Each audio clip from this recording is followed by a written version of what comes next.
dhufa miidhiga birraanis bari'ee Oromoo martuu dhiiraaf dubartii yaa'ee malkaaf tulluutti wal ga'ee Dhiilif jedha galata rabbii isaatiif waa shanan gadaa hundi ba'ee Foolleef doorii lubni dabballee yaa'ee gammadee sirbaan achi ga'ee Waddeessaa fi kallacha bokkuu muude eebbisee hayyuun dura ba'ee Waaqeffannaan dura amantii keenya ol ka'i markaa deemna Kai kai kai kai kai kai kai kai kai kai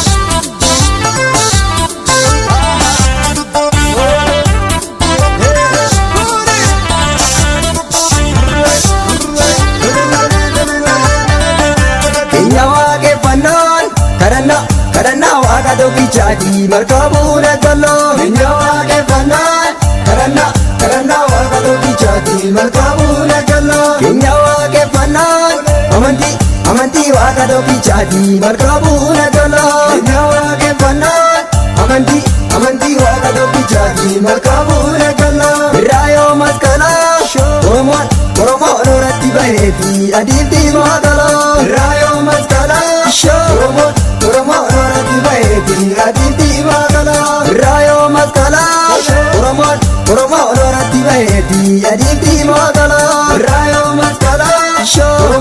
Oromoon irratti baheeti adiif diimaa galoo Akka gaarii jirraa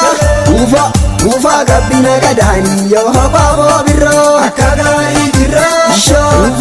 Uufaa gabbina gadaanii yoo habaaboo birroo Akka gaarii jirraa Roobee magarte lacheenii yoo habaaboo birroo Akka gaarii jirraa Roobee magarte lacheenii yoo habaaboo birroo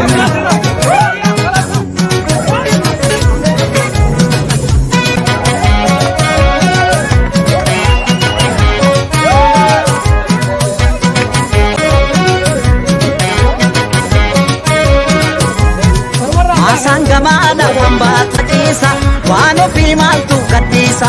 Emule agar bajisa wano pimaltu